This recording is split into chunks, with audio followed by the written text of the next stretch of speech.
menurut Ki Hajar Dewantara. Jadi pendidikan disebut sebagai tuntunan dalam hidup tumbuhnya anak-anak.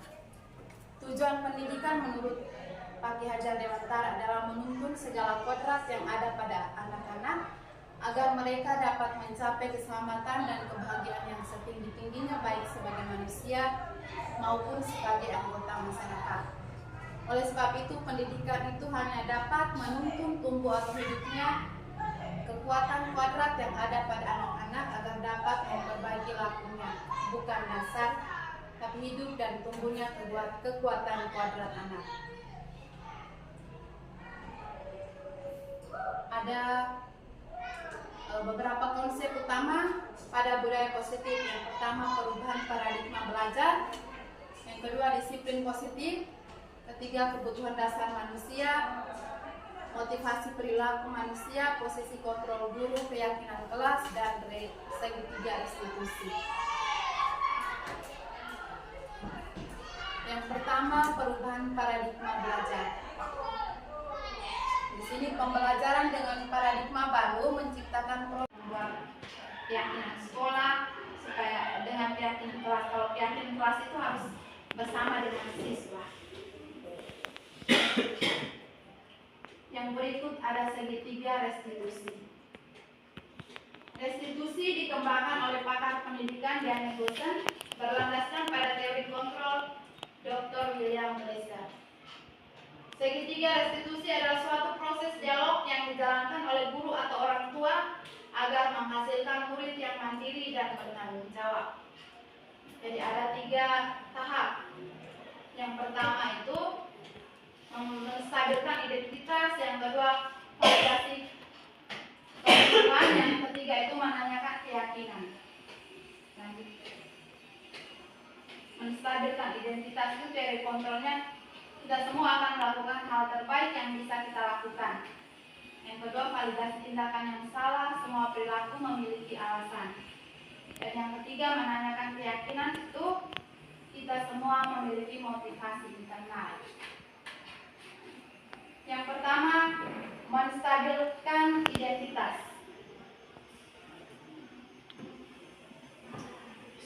Bagian dasar dari segitiga bertujuan untuk mengubah identitas anak dari orang yang gagal karena melakukan kesalahan menjadi orang yang sukses. Anak yang melanggar peraturan kelas sedang mencari perhatian adalah anak yang sedang mengalami kegagalan. Dia mencoba untuk memenuhi kebutuhan dasarnya, namun ada betulan. Kalau kita mengkritik dia, maka kita akan tetap membuatnya dalam posisi gagal. Kalau kita ingin dia menjadi reflektif, maka kita harus meyakinkan si anak dengan cara mengatakan kalimat-kalimat seperti berikut. Berbuat salah itu tidak apa-apa. Tidak ada manusia yang sempurna. Saya juga pernah melakukan kesalahan seperti itu. Kita bisa menyelesaikan ini. Bapak Ibu tidak tertarik mencari siapa yang salah, tapi Bapak Ibu ingin mencari solusi dari permasalahan ini. Kamu berhak merasa begitu. Apakah kamu sedang menjadi teman yang lebih baik buat dirimu sendiri? Jadi contoh kalimat yang biasa kita gunakan dalam menyelesaikan suatu permasalahan itu seperti tadi. Kalau kita mengatakan kalimat di atas akan sulit, bahkan hampir tidak mungkin buat anak-anak untuk tetap membangkang. Para guru yang bertugas mengawasi anak-anak saat mereka bermain di halaman sekolah mengatakan bahwa bila mereka mengatakan kalimat tersebut yang mungkin hanya butuh 30 detik bisa mengubah situasi yang sulit menjadi kooperatif. Tentu akan sulit melakukan restitusi bila anak yang berbuat salah terus berfokus pada kesalahannya. Ada 3 alasan untuk itu. Pertama, rasa bersalah menguras energi. Rasa bersalah membutuhkan energi yang sama dengan energi yang dibutuhkan. Ketika kita merasa bersalah, kita mengalami identitas kegagalan. Dalam posisi ini, orang akan cenderung untuk menyalahkan orang lain atau mempertahankan diri daripada mencari solusi. Yang ketiga, perasaan bersalah membuat kita terperangkap pada masa lalu di mana kita sudah tidak bisa berbuat apa-apa. Kita kita hanya bisa mengontrol apa yang terjadi di masa kini dan masa akan datang. Yang kedua itu validasi tindakan yang salah. Jadi langkah yang kedua itu kita dengan cara berpikir proaktif yang mengenali tujuan dari setiap tindakan. Kita mungkin tidak suka sikap seorang anak yang terus-menerus merengek, tapi bila sikap itu mendapat perhatian kita, maka itu telah memenuhi kebutuhan anak tersebut.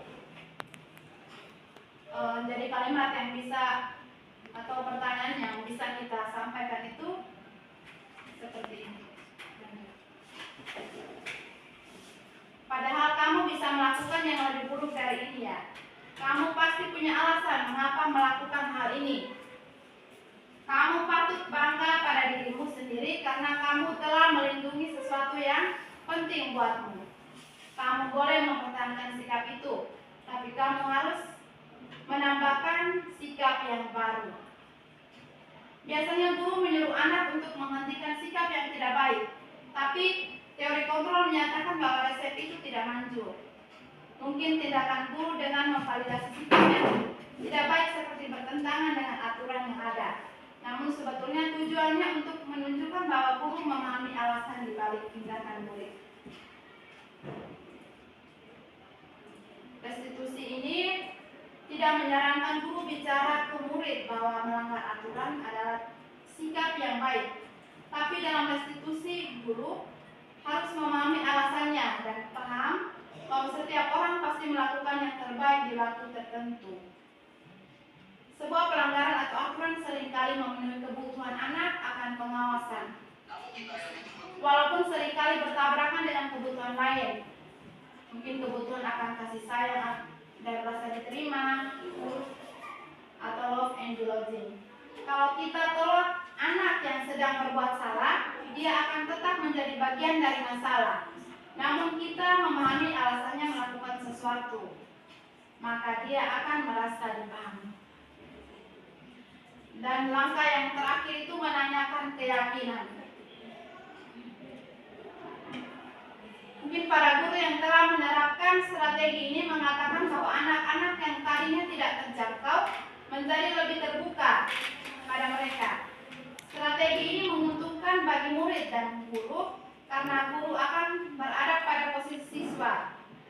Dan karena itu akan memiliki persepsi yang berbeda. Teori kontrol menyatakan bahwa kita pada dasarnya termotivasi secara internal. Ketika kita sukses telah tercapai dan tingkah laku yang salah telah divalidasi, atau langkah pertama dan yang kedua itu sudah, maka anak akan siap untuk dihubungkan dengan nilai-nilai yang dia percaya dan berpindah menjadi orang yang dia inginkan. Pertanyaan di bawah ini menghubungkan keyakinan anak dengan keyakinan kelas atau keluarga. Jadi pada tahap ini kita bisa menanyakan atau menanyakan dengan pertanyaan seperti ini. Apa yang kita percaya sebagai kelas atau keluarga? Apa nilai-nilai umum yang kita telah sepakati? Apa bayangan kita tentang kelas yang ideal? Kamu mau jadi orang yang seperti apa? Jadi kita bisa kembali menanyakan keyakinan kelas yang sudah dibuat. Penting untuk menanyakan ke anak kehidupan seperti apa nantinya yang mereka inginkan. Apa kamu ingin menjadi orang yang sukses, bertanggung jawab, atau bisa dipercaya? Kebanyakan anak akan mengatakan iya, tapi mereka tidak tahu bagaimana caranya menjadi orang seperti itu. Guru akan membantu dengan bertanya, seperti apa jika mereka menjadi orang seperti itu? Ketika anak sudah mendapat gambaran yang jelas tentang orang seperti apa yang mereka inginkan, guru dapat membantu anak-anak tetap fokus pada gambaran tersebut.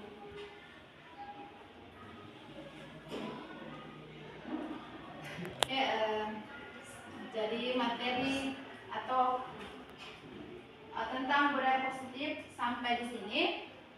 Mungkin teman-teman bisa memberikan pertanyaan atau masukan supaya kita bisa diskusikan bersama atau apakah.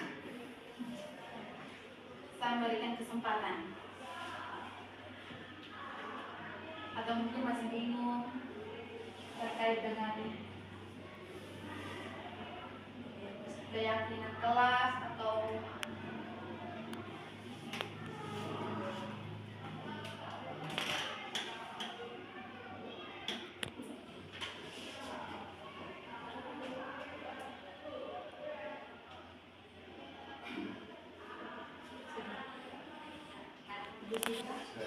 ya. Selamat pagi. Yang pertama, terima kasih Ibu karena sudah membagikan kami materi aksi nyata untuk hari ini. Saya tidak bertanya, saya hanya memberikan masukan bukan ke ibunya, tetapi ke kita semua agar materi aksi nyata yang Ibu sampaikan ini sekiranya kita semua guru harus menerapkan di dalam satuan pendidikan ini. Itu harapan saya. Langkah yang kita ambil ini awalnya mungkin kita masih merasa kesulitan, tetapi coba kita sama-sama. Nanti saya dan teman-teman lain akan bertanya lagi mengenai materi ini kita sampaikannya seperti apa ke anak-anak atau ke sekolah. Jadi pada dasarnya saya mendukung bahwa kegiatan ini kita harus jalankan di satuan pendidikan kita ini. Dari saya itu saya kembali. Baik, terima kasih kepada Hengki yang sudah memberikan masukan. Ini juga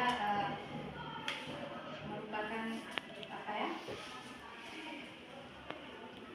alasan saya atau masukan juga yang untuk kita semua terapkan. Kita bisa bekerja sama, berkolaborasi untuk mungkin tahap demi tahap itu kita bisa melakukan atau menerapkan itu seperti apa. Atau Bapak Ibu mungkin ada yang sudah menerapkan di kelas,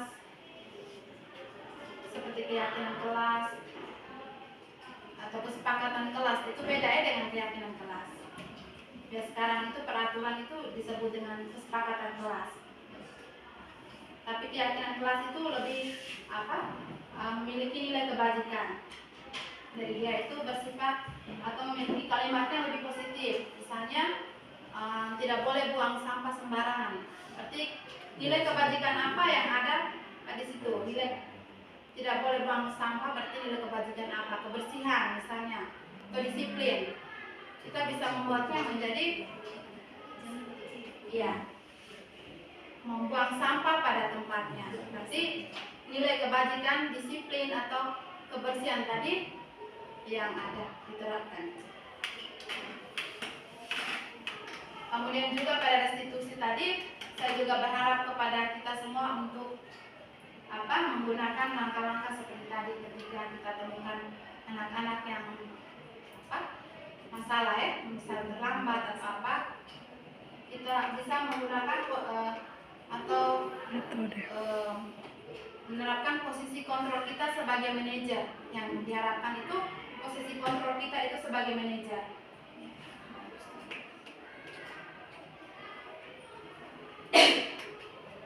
Mungkin ada lagi dari teman-teman yang memberikan masukan.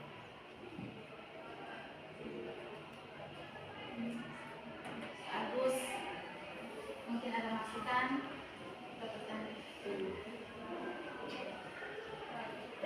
Radion bagaimana? Mungkin sulit ya kita mau menjalankan budaya positif ini, karena kita mengetahui karakter peserta didik seperti ya. Tapi perlahan-lahan atau tahap demi tahap pasti kita bisa menerapkan. Iya. Daripada awal semester mungkin kita buat keyakinan kelas dulu.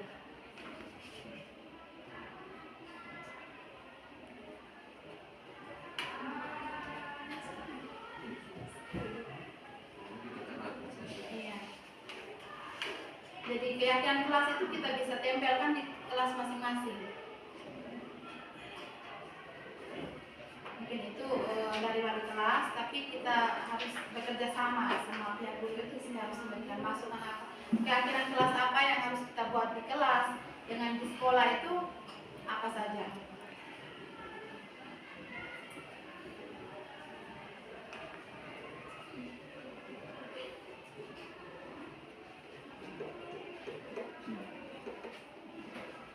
Ibu Isa, Bu Nina, sudah pas. Ya, paling tidak nanti teman-teman itu semua akan menerapkan begitu. Iya. Kita berusaha untuk ya, belajar sama-sama supaya bisa menerapkan.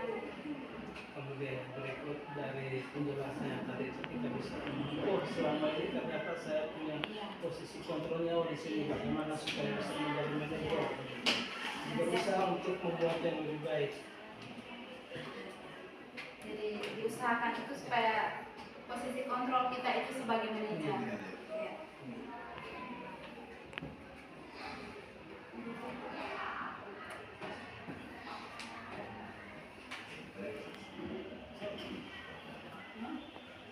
Benar. Kalau tidak ada lagi, saya memberikan menyampaikan sedikit kesimpulan Pantun dulu Pak. bahwa untuk menciptakan sekolah dengan budaya positif perlu adanya kolaborasi antar semua pihak untuk mewujudkan sekolah yang diimpikan. Jadi terima kasih kepada Bapak Ibu Guru semua yang sudah bersedia mendengarkan, sudah bersedia hadir di sini. Sekali lagi saya mengucapkan terima kasih. Dan sebelum menutup saya ada pantun lagi. Burung dara, burung cendrawasih. Cari dulu di Papua. Cukup sekian, terima kasih. Semoga bermanfaat untuk kita.